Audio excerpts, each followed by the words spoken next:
The giant doors of the Galactic Council chamber opened with a deep sound that echoed through the massive room. Ambassador Hana Kim walked in first, her black shoes clicking on the smooth metal floor. Behind her came the rest of the human team. Admiral Jin Park wore his dark blue uniform with all his medals. Dr. Miho Lee carried a small bag with her computer and papers. Ambassador Dae Wan walked quietly at the back, watching everything with careful eyes. The chamber was huge. The ceiling went up so high that Hana could barely see the top. Around the room sat creatures from 12 different worlds. Some looked like giant insects. Others had too many arms or eyes in strange places. A few looked almost human, but with blue or green skin. All of them were much older than humans in the galaxy. All of them were watching the human team with cold, unfriendly looks. Hana had been to this place many times before. Each time she hoped things would be different. Each time she left feeling angry and sad. Today felt like it might be the last time she would ever come here. The war had been going on for 3 years now. The Krell Empire wanted to take over all human worlds. They had big ships and powerful weapons. They had been fighting wars for thousands of years. Humans had only been in space for a few hundred years. Everyone said humans could not win. At first, the other alien races just watched the war. They did not help humans. They did not help the Krell either. They just waited to see who would win. But now the Krell were winning. Human colonies were being destroyed one by one. Millions of humans were dead or missing. The alien races decided it was time to make peace. But their idea of peace was not what Hana expected. Council leader Vorthak stood up from his tall chair. He was from the Centauri Federation. His people looked like giant birds with 4 arms. His voice was deep and loud when he spoke. "We welcome the human delegation to these important peace talks," Vorthak said. His words sounded nice, but his tone was cold. "The Galactic Council has worked very hard to create fair terms for ending this war." Hana sat down in the chair marked, "For Humans." It was smaller than all the other chairs. That was not an accident. Everything in this room was designed to make humans feel small and weak. "We are ready to hear your terms," Hana said. She kept her voice calm and strong. Vorthak activated a big screen that showed words in many different languages. Human English was at the bottom in very small letters. "These are the conditions for human surrender," Vorthak announced. Hana felt her heart sink as she read the words. Next to her, Jin Park's face turned red with anger. Miho Lee stopped writing and stared at the screen. Daewon made a small sound like someone had hit him. The first demand was that all human military forces must give up their weapons. Every ship, every gun, every soldier would be turned over to the Krell Empire. Humans would have no way to protect themselves ever again. The second demand was worse. All human colonies outside the solar system must be given to the Krell. Billions of humans lived on those worlds. They would become slaves or be killed. The third demand made Hana feel sick. Earth's population must be reduced by 90%. The Council did not say how this would happen. They did not need to. Everyone knew what it meant. The last demand was that all remaining humans would live under Krell rule forever. They would never be allowed to have their own government again. They would never be allowed to leave their worlds without permission. The alien delegates around the room nodded as each demand was read. Some of them smiled. A few even made sounds that might have been laughter. War Chief Thax of the Krell Empire stood up. He was huge, even sitting down. Standing up, he looked like a monster from human nightmares. His skin was dark red and covered with scars. His teeth were sharp and yellow. "These terms are very generous," Thax said. His voice sounded like rocks grinding together. "My people wanted to kill all humans. The Council has convinced us to let some live." Other aliens in the room made agreeing sounds. Counselor Kelm from the Science Federation spoke next. "Humans are a young race," Kelm said. He looked like a giant insect with too many eyes. "You do not understand how things work in the galaxy. The Krell are an ancient and powerful empire. It is natural that they should rule over younger races. This is the way things have always been," added another alien. "The strong rule the weak, the old guide the young. You should be grateful for this chance to survive." Hana looked around the room. Every alien face showed the same thing. They thought humans were nothing. They thought this was normal. They thought humans should be happy to become slaves instead of being killed. Admiral Jin Park leaned over to whisper in Hana's ear. These are not peace terms. This is a demand for our complete destruction. Dr. Miho Lee was still staring at the screen. Her hands were shaking a little, but not from fear, from anger. They want to erase us, she whispered. They want to make it like humans never existed. Ambassador Daewon was writing notes very fast. His job was to understand all the legal words and hidden meanings. There are no real choices, here, he said quietly. Every option leads to the end of human civilization. Hana stood up slowly. The room became quiet. All the alien eyes turned to look at her. She was much smaller than most of them. Her voice was not as loud as theirs, but something in the way she moved made them pay attention. We came here hoping for real peace talks, Hana said. Her voice was calm, but everyone could hear the steel in it. We thought the Galactic Council wanted to stop the killing and find a way for all races to live together. She looked around the room, meeting the eyes of each alien delegate. Instead, you give us terms that are not about peace. They are about making humans disappear. You call this generous, you call this fair, but what you are really doing is helping the Krell finish what they started. War Chief Thax made an angry sound. You dare to refuse? You are beaten. Your worlds are burning. Your people are dying. You have no choice but to accept. We always have a choice, Hana said. She began gathering her papers. And our choice is to reject these terms completely. The room exploded with angry voices. Aliens were shouting in languages Hana did not understand. Some were standing up from their chairs. Others were waving their arms or tentacles or whatever they had. Council Leader Vorthak hit his desk with a big hammer to make everyone quiet. You cannot refuse, he said. These terms are final. The Council has decided. The Council has decided to help commit genocide, Admiral Jin Park said as he stood up. We will not be part of our own destruction. Dr. Miho Lee closed her computer and put it in her bag. She looked at the aliens around the room with disgust. You call yourselves civilized, but you are just bullies helping a bigger bully. Ambassador Daewon stood up last. He was the quietest of the humans, but his words cut deep. History will remember this day. It will remember who stood for justice and who helped evil win. Hana walked toward the door. Her team followed her. Behind them, the alien voices grew, louder and angrier. You will regret this, Thax roared. I will hunt down every human in the galaxy. I will make you watch as your worlds burn. Hana stopped at the door and turned back. You already tried that, for 3 years. And yet here, we are. She walked out of the chamber. The doors closed behind the human delegation with a loud bang. The aliens were left alone with their anger and their threats. In the hallway, Admiral Jin Park spoke first. Well, that went about as badly as possible.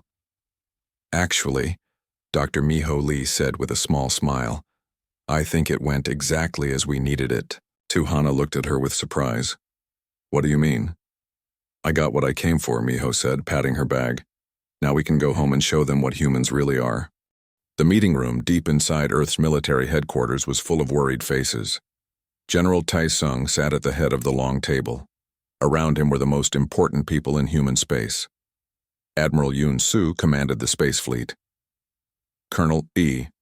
Bora Kim led the ground forces. Commander Jae Min ran special operations. Dr. Sung Hee was in charge of making new weapons. Tell me again what they wanted, General Taesung said to Ambassador Hana Kim. She had arrived back on Earth just 6 hours ago. She still looked tired from the long trip. Complete surrender, Hana said. Her voice was flat and emotionless. They want us to give up all our weapons, give up all our colonies, kill most of our people, and let the Krell rule over whoever is left. Admiral Yoon Soo hit the table with her fist. That's not peace terms, that's genocide with extra steps. They don't see it that way, Ambassador Daewon said. He had been quiet during most of the meeting. To them, we're just animals that learn to fly between the stars. They think the Krell have the right to do whatever they want to us. Colonel Bora Kim stood up and walked to the big window. Outside, she could see the lights of the city. Millions of people were down there living their lives. They had no idea that aliens wanted to kill most of them. "What about our allies?" Bora asked. "Surely some of the other races will help us." "There are no allies," Dr. Miho Lee said. She was sitting at the far end of the table with her computer open. The Aquari asked a few questions about whether the terms were too harsh, but even they voted to approve them in the end. Commander Jae Min had been studying the star maps on the wall. "How long do we have before the Krell make their final attack?" "Our intelligence says 3 months," Admiral Yoon Soo answered. "Maybe 4 if we're lucky. They're gathering the biggest fleet in galactic history. 2,000 ships, maybe more." General Tae Sung rubbed his tired eyes. He had been fighting this war for 3 years. He had watched human colonies burn. He had seen good soldiers die in battles they could not win. Now it looked like everything was hopeless. "There is one more thing," Dr. Miho Lee said quietly. Everyone turned to look at her. "While I was at the peace talks, I was not just sitting there feeling angry. I was listening. I was learning." She opened her computer and put it on the table so everyone could see the screen. Numbers and equations filled the display. Most of the people in the room did not understand what they were looking at. "What am I seeing?" General Tae Sung asked. "The biggest mistake in galactic history," Dr. Sung Hee said with excitement. She understood what her colleague had discovered. "Miho, this is incredible. How did they miss this?" "Because they're old," Miho explained. "They've been using the same technology for thousands of years. They never thought to question whether it could be improved." Admiral Yoon Soo was getting impatient. "Can someone please explain this in simple words?" Dr. Miho Lee stood up and walked to the big screen on the wall. She pressed some buttons and the screen showed a model of space with colored lines running through it. "This is how faster-than-light travel works," she said. "Ships create a bubble around themselves and jump through hyperspace. It's like taking a shortcut through a different dimension." Everyone knew this already. Humans had been using hyperspace, travel for over 200 years. "But look at this," Miho continued. She pressed another button and red dots appeared along the colored lines. "These are gravity wells, natural ones from stars and planets, but also artificial ones that can be created with the right technology." Colonel Bora Kim was starting to understand. "You're saying we can make our own gravity wells?" "Not just make them," Dr. Sung Hee said with a big smile. "Control them, direct them, use them to pull ships out of hyperspace wherever we want." The room became very quiet as everyone realized what this meant. "You can trap enemy fleets," Commander Jae Min said slowly. "Or redirect them," Admiral Yoon Soo added. "Or scatter them across multiple star systems so they can't work together." General Tae Sung finished. Dr. Miho Lee nodded. The aliens at the peace talks were discussing hyperspace regulations like they were talking about the weather. They never imagined that a primitive race like humans would understand their technology well enough to improve it. "How long would it take to build this?" General Tae Sung asked. "That's the beautiful part," Dr. Sung Hee said. "We've been working on it for 2 years already. We just didn't know how to make it work until Miho brought back the missing pieces." Wayne activated another display that showed factories and shipyards all over human space. "We call it Project Sunrise. We told everyone we were building defensive platforms. That wasn't exactly a lie." General Tae Sung stared at the display. "Hidden. Among the defensive platforms were gravity generators powerful enough to control hyperspace itself. No one in the galaxy had ever built anything like them." "How many do we have?" he asked. 57 are finished and ready to use," Dr. Sung Hee answered. "Another 30 will be done in the next 2 weeks. If we had 6 months, we could have 200. "We don't have 6 months," Admiral Yoon Soo said. "But 57 might be enough." Commander Jae Min was studying the tactical display. "What about our fleet? We can't fight 2,000 Krell ships in a straight battle." "We don't need to fight them in a straight battle," Colonel Bora Kim said. She was beginning to see the plan. "We split them up, scatter them, then hit small groups with everything we have." "Exactly," General Tae Sung said. He was starting to feel hope for the first time in months. "But first we need to make them think we're beaten." We need to make them believe we're preparing for a last stand around Earth. Admiral Yun Su pulled up fleet positions on her tablet. I'll order all ships to fall back to the solar system. It will look like we're gathering everything we have for one final battle. What about the colonies that are still fighting? Commander Jae-min asked. We evacuate who we can, General Tae. Sung said sadly. But we can't save everyone. Not yet. The Krell need to believe they're winning. Dr. Miho Lee closed her computer. There's something else. The gravity generators don't just work on ships, they can affect communications too. We can cut off enemy fleets from talking to each other. Blind and scattered, Admiral Yun Su said, with satisfaction. I like it. General Tae Sung stood up. Everyone in the room looked at him. We're going to do something that no one expects. We're going to fight the kind of war that humans are good at, not the kind of war the galaxy thinks we should fight. What do you mean? Ambassador Hana Kim asked. Guerrilla warfare, Colonel Bora Kim said with a grin. Hit and run. Strike where they're weak and disappear before they can respond.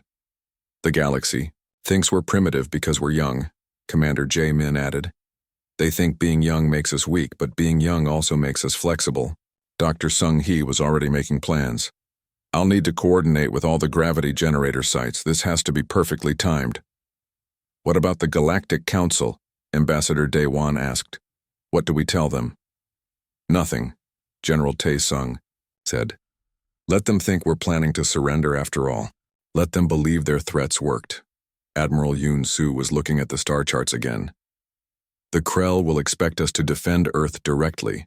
They'll bring their whole fleet here thinking they can end the war in one big battle. And instead, they'll find themselves spread across a dozen star systems with no way to regroup, General Tae-sung said. Ambassador Hana Kim had been quiet during most of the technical discussion. Now she spoke up. What happens after we defeat the Krell fleet? The other alien races will still see us as a threat. Then we'll teach them the same lesson we're about to teach the Krell, General Tae-sung said. His voice was cold and hard. Respect is earned. Fear works too. Dr. Miho Lee gathered her papers. I should get back to the lab. We have a lot of work to do and not much time to do it. One by one, the people in the room left to prepare for what was coming. General Tae-sung stayed behind with Admiral Yun Su and Colonel Bora Kim. Do you really think this will work? Bora asked. It has to work, Yun Su answered. Because if it doesn't, there won't be enough humans left to try anything else. General Tae-sung looked out the window at the city lights again. 3 years ago, the Krell attacked us because they thought we were weak. The Galactic Council supports them because they think we're primitive. Tomorrow we start showing them how wrong they are. Far away in space, Krell ships were gathering for their final assault. War Chief Thax was planning the complete destruction of humanity. The aliens on the Galactic Council were preparing to divide up human territory among themselves. None of them knew that everything was about to change. The command center deep inside Earth's moon was buzzing with activity. Dozens of technicians sat at control stations watching screens full of data. General Tae-sung stood in the middle of it all, watching the main display that showed the positions of every ship in the solar system. Krell fleet detected at the edge of sensor range, announced Lieutenant Hyo-jin from her station. Count is, my God, sir, 2,047 ships. Admiral Jin Park stood next to the general, his face grim. That's even more than our intelligence predicted. Thekex really wants to make sure there are no humans left. Dr. Sung-hee was at her own control panel, monitoring the gravity generators hidden throughout human space. Green lights showed that all 57 units were online and ready. Project Sunrise is fully operational, General. Good, General Tae-sung said. How long until the Krell fleet reaches jumping distance? 43 minutes, sir, Lieutenant Hyo-jin reported. Commander Jae-min walked up to the group. His special forces teams were scattered across a dozen star systems, waiting in cloaked ships for their orders. My people are in position. Just say the word. General Tae-sung activated his communication system. All stations, this is Control. Begin Operation Thunderstrike in 30 minutes. Dr. Sung-hee, are your calculations ready? Yes, sir, she replied. The Krell fleet will jump toward Earth in 3 separate waves. Our gravity generators will redirect them to systems Alpha 7, Beta 3, and Gamma 12. Each group will be isolated from the others. Admiral Jin Park studied the tactical display. And our forces are waiting in all 3 systems? Commander Jae-min's teams are already there, General Tae-sung confirmed. Small, fast ships with heavy weapons, perfect for hit-and-run attacks against scattered enemies. 29 light-years away, War Chief Thax stood on the bridge of his massive command ship. Through the windows, he could see the largest fleet ever assembled by the Krell Empire. Ships stretched as far as the eye could see in every direction. Communications, signal all ship commanders, Thax ordered. Today we end the human problem forever. No mercy. No prisoners. Every human world will burn. His communications officer, a younger Krell named Sub-Commander Varks, looked uncomfortable. Sir, some of the alien races have requested that we spare civilian populations. Thax's laugh was like the sound of breaking glass. The aliens can request whatever they want, but when we're done, there won't be any humans left to argue about. On the bridge of his ship, Captain Zek of the Krell Third Fleet was preparing his officers for the attack. Remember, humans are cowards. They'll run the moment they see our full strength. This won't even be a real battle. Similar conversations were happening on ships throughout the Krell fleet. For 3 years, they had been fighting humans in small battles. They had won most of them. Now they were bringing overwhelming force. Victory seemed certain. Back on Earth's moon, the countdown continued. 10 minutes to Operation Thunderstrike, announced Lieutenant Hyojin. Dr. Sung-hee made final adjustments to her systems. Gravity generators are spinning up to full power. Energy readings are nominal. General Tae-sung opened a communication channel to all human forces. This is it, everyone. 3 years ago, the Krell attacked us because they thought we were weak. Today, we show them what humans are really capable of. Admiral Jin Park was watching the sensor readings of the approaching Krell fleet. They're maintaining tight formation. Perfect for what we have planned. 5 minutes, called Lieutenant Hyojin. Commander Jae-min checked his tactical display one more time. His forces were spread thin, but they were in exactly the right positions. Strike Teams Alpha through Gamma report ready for combat. 2 minutes. Dr. Sung-hee's hands moved over her controls like a musician playing an instrument. Gravity field generators at maximum power. Hyperspace disruption patterns locked in. 1 minute. General Tae-sung felt his heart beating faster. Everything they had worked for came down to the next few moments. All stations, stand by. 30 seconds. On his command ship, War Chief Thax raised his massive arm. All ships prepare to jump to hyperspace. Target, Earth's solar system. Today, humanity dies. 10 seconds, Lieutenant Hyojin announced. 5, 4, 3, 2, 1, activate. Dr. Sung-hee pressed the final button.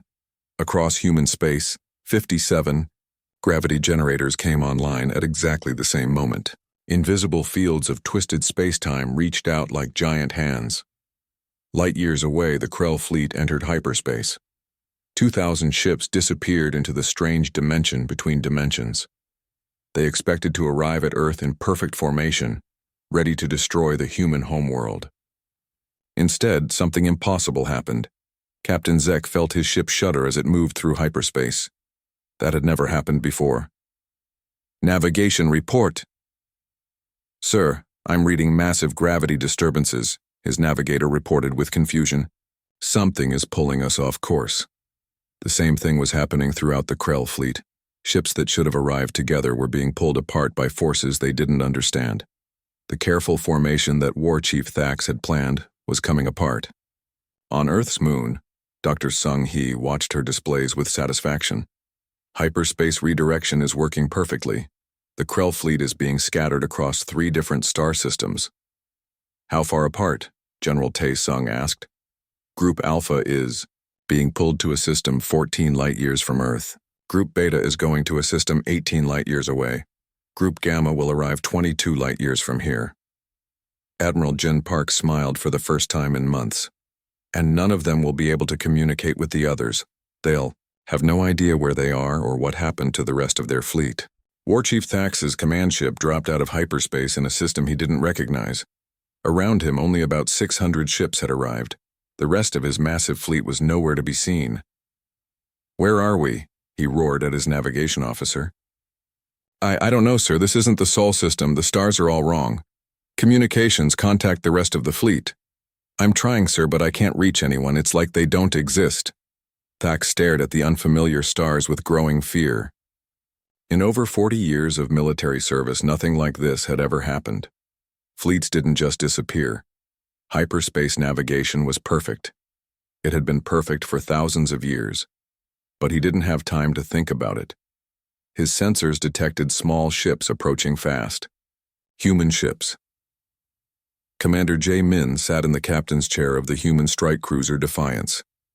Around him were 9 other human ships, all much smaller than the Krell vessels. But they had speed and surprise on their side. "Target the Krell command ships first," J. Min ordered. "Hit them hard and fast, then get out before they can respond." The human ships attacked like a pack of wolves. Their weapons were not as powerful as Krell guns, but they were more accurate. While the Krell ships were still trying to figure out where they were, human missiles were already hitting their targets. "Direct hit on the Krell flagship," reported Lieutenant Su-min from the weapons station. "Their shields are down." "Follow up with everything we have," Commander J-Min ordered. "Make them remember this day." The Krell ships tried to fight back, but they were confused and disorganized. Their formation was broken. Their communications were jammed. They couldn't coordinate their attacks. War Chief Thax watched in horror as his flagship was torn apart by human weapons. "This is impossible," he screamed. "Humans don't have this kind of technology." But they did. And they were using it with deadly efficiency. In the other 2 star systems, similar battles were taking place. Captain Zek's group found themselves under attack by human forces that seemed to appear from nowhere. His ships were scattered and alone, easy targets for coordinated human strikes. "Sir, we're taking heavy damage," his tactical officer reported. "The humans are using some kind of new weapon system." "Return fire," Zek ordered, but it was too late. His ship was already listing to one side, its engines damaged. In the 3rd system, Sub-Commander Varks was learning the same lesson. The mighty Krell fleet that was supposed to destroy humanity had been split into 3 weak groups. Each group was being attacked by human forces that fought like nothing the Krell had ever seen before. Back on Earth's moon, the command center was filled with cheering. The tactical displays showed human forces winning battles across 3 different star systems. Strike Team Alpha reports successful destruction of 12 Krell capital ships, Lieutenant Hyo-jin announced. Strike Team Beta has disabled the enemy flagship in their sector, added another officer. Strike Team Gamma is pursuing retreating Krell forces. General Tae-sung allowed himself a small smile. Signal all teams to continue the attack. No quarter, no mercy. The Krell wanted to destroy us completely. Now they learn what that feels like. Admiral Jin Park was studying the overall tactical situation. "This is working even better than we hoped. The Krell have no idea how to fight this kind of battle." Dr. Sung-hee was monitoring the gravity generators. "The hyperspace disruption fields are holding steady. The Krell fleets can't regroup even if they wanted to." Hours passed.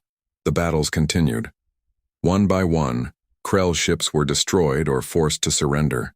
The mighty fleet that was supposed to end the war became a scattered collection of beaten, frightened survivors. The emergency session of the Galactic Council was unlike anything in their long history. Council leader Vorthak stood at his podium, but his usual commanding presence was gone. Around the chamber, alien delegates whispered in worried voices. The giant display screens showed battle reports from across the galaxy, and every single one told the same impossible story. "The Krell Empire is collapsing," announced scientific advisor Kelm, his insect-like voice shaking. "In just 72 hours, humans have destroyed or captured over 1,500 enemy ships." Counselor Resh of the Aquari leaned forward in her chair.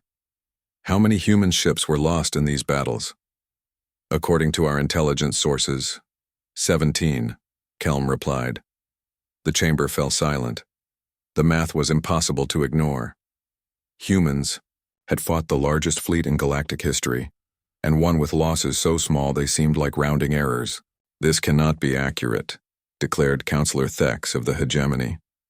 "No race developed such advanced technology so quickly." "Yet the evidence is undeniable," Resh said quietly. During the peace talks, we dismissed Dr. Miho Lee as a simple note-taker. We discussed hyperspace regulations in front of her like she was a servant. The horrible truth was starting to sink in. While they had been talking down to humans, Dr. Lee had been studying their technology, learning their secrets, finding flaws that no one had noticed in thousands of years. War Chief Thax was brought into the chamber in electronic shackles. Plunk, proud Krell commander looked broken. His armor was damaged, his scales were dull, and his eyes held the look of someone who had seen the impossible. "Tell the council what happened," Forthak demanded. Thax's voice was barely a whisper. "They turned our strength against us. The larger our fleet, the easier it was for them to scatter us. We jumped toward Earth expecting to find frightened humans preparing for a last stand. Instead, we found ourselves alone and surrounded." "Explain the human technology," Counselor Kelm ordered. "I don't understand it," Thax admitted. "They can control hyperspace itself, pull ships out of jump wherever they choose. Our navigation computers, our formation flying, our coordinated attacks. None of it worked." He looked around the chamber with haunted eyes. "They fought like nothing we've ever seen. Small, fast ships that struck without warning and disappeared before we could respond. They knew exactly where to hit us. They knew our weaknesses better than we did." On Earth, Admiral Yoon Soo was briefing the Human War Council on their next moves. The main display showed a three-dimensional map of the galaxy, with Krell territory highlighted in red. But the red areas were shrinking rapidly. "Phase 2 of Operation Thunderstrike is ready to begin," she announced. "We have 43 human fleets positioned throughout former Krell space. Each fleet is small enough to move quickly but large enough to take and hold territory." General Tae Sung studied the map. "What about Krell reinforcements? Do they have reserve fleets?" "Colonel, Bora Kim had been coordinating ground operations. Our intelligence suggests the Krell had committed everything to their final assault on Earth. What we destroyed was their entire military." "Not quite everything," Commander J. Min corrected. "There are still garrison forces on occupied worlds. But they're trapped. With our hyperspace interdiction technology, they can't call for help or retreat." Dr. Sung Hee activated another display, showing the status of human technology. "We now have 89 gravity generators online. We can control hyperspace traffic across a region larger than the old Krell Empire." Admiral Yoon-Soo smiled. "Then let's liberate our colonies. And while we're at it, let's show the galaxy that the war criminals who started this conflict will face justice." The first liberated world was New Sol, a human colony that had been under Krell occupation for 2 years. Colonel Bora Kim led the assault personally, commanding 300 human Marines against a Krell garrison of 2,000 soldiers. The battle was over in 4 hours. Major Dong Wu, one of Bora's company commanders, reported the results. "Enemy forces have surrendered. Unconditionally. They're requesting safe passage off the planet." "Denied," Colonel Bora Kim replied coldly. "They had 2 years to treat our people with mercy. They chose otherwise. They'll stand trial for war crimes." Similar scenes played out across dozens of worlds.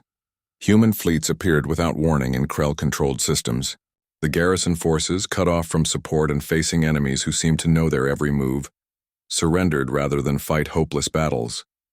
But the humans were not just liberating their own colonies. They were pushing deep into Krell territory, capturing worlds that had been under alien rule for centuries. Commander J. Min stood on the bridge of his flagship as it approached the Krell homeworld. The planet below was defended by massive orbital fortresses that had never been defeated in their 1,000-year history. "Sir, we're receiving a transmission from the surface," reported his communications officer.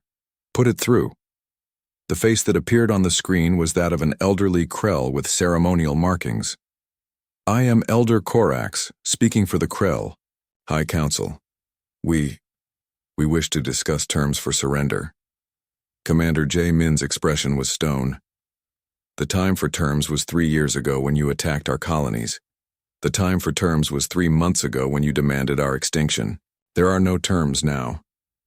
Please, the elder begged. We were wrong. We underestimated your species. But surely you don't intend to destroy us as we tried to destroy you. We're not like you, J. Min replied. We don't commit genocide, but war. Criminals will face justice, starting with War Chief Thax and every officer who participated in the slaughter of human civilians.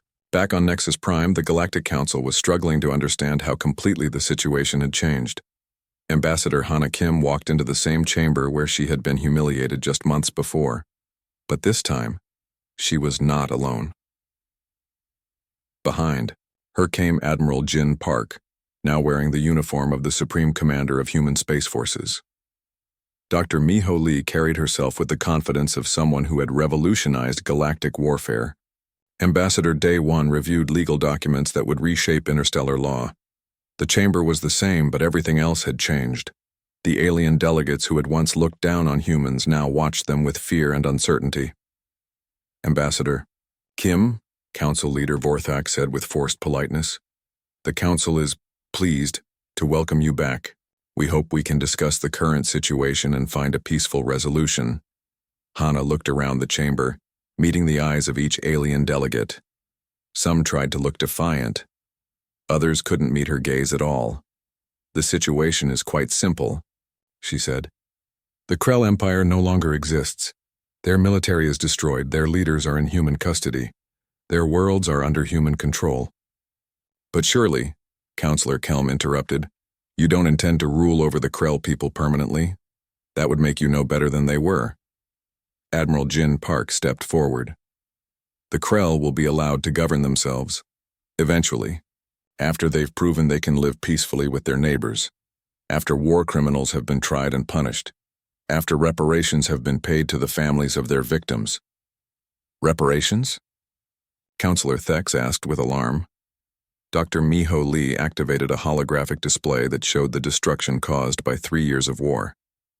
234 human colonies attacked, 57 million civilians killed, trillions of credits in damage.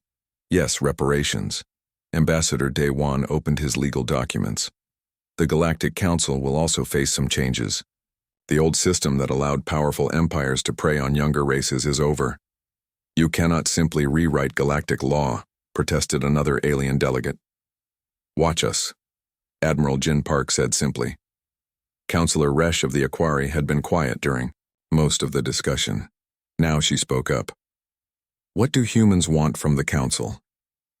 Ambassador Hana smiled, but it was not a friendly expression. Recognition that humans are equals in this galaxy, not subjects to be ruled by others. Formal apologies for supporting genocide, and guarantees that this kind of thing will never happen again. And if we refuse? Asked Counselor Thex. The chamber's lights dimmed as Dr. Miho Lee activated another display. This one showed the positions of human fleets throughout the galaxy. Red dots marked gravity generators that could cut off hyperspace travel for entire star systems. Then you'll discover what happened to the Krell was us being merciful, Hana said. We offered peace once. We won't make that mistake again. Council Leader Vorthak looked around the chamber at his fellow delegates. The mathematics of power had changed completely. The young primitive humans had become the strongest military force in the galaxy almost overnight. The Aquari accept these terms, Counselor Resh said firmly. We welcome humanity as equals in the galactic community. One by one, the other delegates followed her lead. Some spoke with genuine respect, others with barely hidden fear. But all of them acknowledged the new reality. The age of dismissing humanity as primitives was over. As the session concluded, Admiral Jin Park transmitted a message to Earth. Mission accomplished. The galaxy finally understands. Humans don't make threats. We make promises. Dr. Miho Lee gathered her equipment and looked around the chamber one final time. The same aliens who had once demanded human extinction now hung on her every word about hyperspace technology. They wanted to understand how she had done the impossible. 6 months had passed since the Krell Empire fell. The Galactic Council chambers on Nexus Prime looked the same, but everything else had changed completely. The seats that once held proud alien delegates now contained nervous representatives who spoke in careful, respectful tones. Ambassador Hana Kim sat at the head of the negotiating table. The same table where aliens had once demanded human extinction now served as the place where humanity dictated terms to the galaxy. She was no longer a supplicant begging for mercy. She was an equal among equals, perhaps more than equal. Beside her sat the rest of the human delegation. Admiral Jin Park wore his uniform with quiet pride. The medals on his chest represented victories that had rewritten the rules of galactic warfare. Dr. Miho Lee worked on her portable computer, occasionally glancing up at alien scientists who watched her every movement with fascination and fear. Ambassador Dae Wan reviewed legal documents that would establish new laws for the entire galaxy. Colonel Bora Kim and Commander Jae Min represented the human military forces now stationed throughout former Krell territory. Their presence was a reminder that humanity's new position came from strength, not diplomacy. Council leader Vorthak cleared his throat nervously. The proud bird-like alien who had once dismissed humans as primitives now struggled to maintain his composure. Ambassador Kim, the Council is grateful for your patience as we work to establish new relationships with humanity. Hana looked around the chamber. The same aliens who had cheered for human genocide now avoided her eyes. Patience is something humans have learned to value. We've also learned the importance of being very clear about our expectations. She activated a holographic display that showed the galaxy divided into clearly marked zones. Blue areas represented human space, which had grown dramatically since the war ended. Green zones showed neutral territories. Red areas marked regions under human military oversight. These are the new boundaries, Hana announced. Human space includes all our original colonies, plus the former Krell homeworld and surrounding systems. Any military vessel entering human space without permission will be considered hostile. Counselor Thex of the hegemony shifted uncomfortably in his seat. That's a very large territory for one species to control. Admiral Jin Park's response was cold and direct. The Krell controlled even more territory when they ruled through fear and violence. We prefer to rule through strength and justice. Dr. Miho Lee looked up from her computer. Speaking of justice, the war crimes trials on the former Krell homeworld concluded yesterday. War Chief Thax and 47 of his officers were found guilty of genocide, murder, and crimes against sentient life. What was their sentence? Asked Counselor Resh of the Aquari. She had been one of the few aliens to show any sympathy for humans during the original peace talks. Life imprisonment with hard labor, Dr. Miho Lee replied. They'll spend the rest of their lives rebuilding the worlds they destroyed. That seems harsh, suggested Counselor Kelm of the Science Federation. Colonel Bora Kim stood up. Her voice carried the weight of someone who had seen the results of Krell brutality firsthand. 57 million human civilians were murdered. Entire cities were burned to the ground. Children were killed just for being human. Life imprisonment is mercy. Ambassador Dae Wan opened his legal files. The Galactic Council will also implement new laws regarding the treatment of developing species. No race will be allowed to attack another simply because they are younger or less advanced. How will these laws be enforced? Asked Council Leader Vorthak. The chamber's lights dimmed as Dr. Miho Lee activated another display. This one showed a network of gravity generators spread throughout the galaxy. There were now over 300 of them, capable of controlling hyperspace travel across most known space. Humanity will serve as the enforcement mechanism, Admiral Jin Park explained. Any species that attacks a developing civilization will find their fleets scattered across empty space, just like the Krell did. Commander Jae Min activated his own display, showing human military positions. We currently have forces stationed in 47 star systems. Our rapid response fleets can reach any location in the galaxy within 72 hours. The alien delegates absorbed this information with growing unease. Humanity had not just won a war, they had become the dominant military power in the galaxy. What? About reparations? Asked Counselor Resch. What does humanity expect from the species that supported the Krell demands? Ambassador Hana's smile was polite but cold. Each species that voted to support human extinction will provide compensation.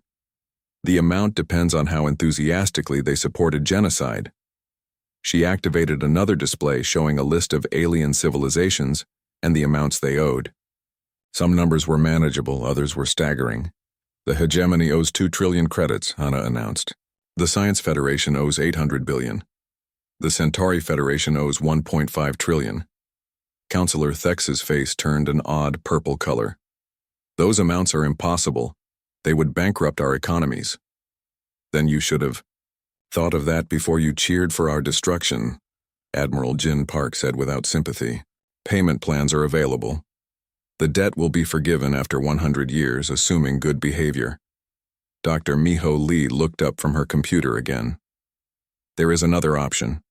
Species that provide technological cooperation or scientific research can reduce their debt. Several alien delegates leaned forward with interest. The prospect of accessing human hyperspace technology was tempting. What kind of cooperation? Asked Counselor Kelm. Medical research, Dr. Miho Lee replied. Agricultural techniques, industrial processes. We're particularly interested in species that have knowledge about stellar engineering or planetary terraforming. Ambassador Day Wan added his own requirements. Cooperation also means supporting the new galactic laws. No more wars of conquest. No more enslaving younger races. No more treating genocide as acceptable diplomacy. Council Leader Vorthak looked around the chamber at his fellow delegates. The choice was clear. Accept humanity's terms or face the consequences that had destroyed the Krell Empire. The Centauri Federation accepts these terms, he announced reluctantly. The Aquari have always supported these principles, Counselor Resch said firmly. We're proud to stand with humanity in building a better galaxy. One by one, the other delegates agreed. Some spoke with genuine conviction, others with barely hidden resentment. But all of them understood that the old order was dead. Colonel Y. Borakim had been monitoring communications from human territory. General Tae Sung reports that the last Krell-resistant cells have surrendered. Former Krell worlds are transitioning to self-governance under human oversight. What about the Krell civilians?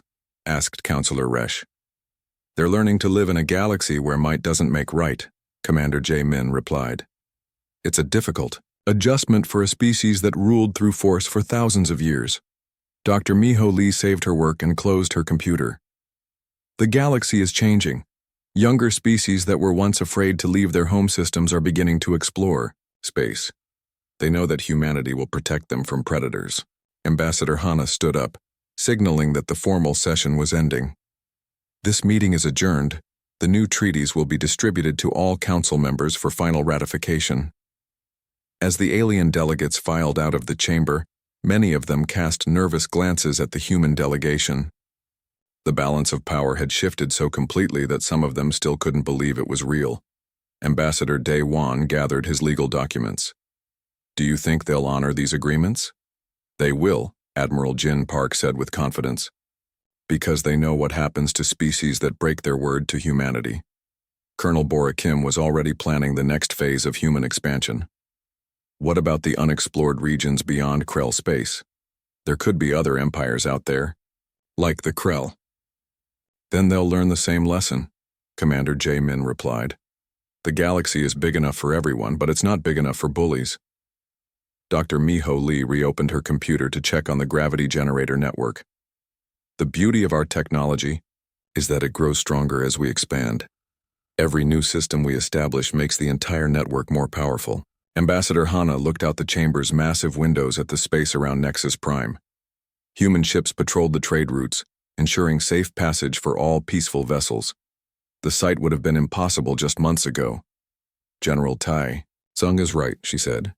Humans don't make threats. We make promises, and we keep them. Years later, galactic historians would write about the transformation that began with humanity's withdrawal from the peace talks. They would study how a species dismissed as primitive had become the galaxy's protector and lawmaker. The most insightful historians would focus on a simple truth. Humanity had not sought to rule the galaxy through fear or conquest. They had earned their position by proving that justice was stronger than tyranny, that intelligence was more powerful than brute force, and that the courage to stand up to bullies could change the entire universe. In her private memoirs, Ambassador Hana Kim would write, "They offered us the choice between slavery and extinction. We chose a third option, teaching the galaxy to respect all life."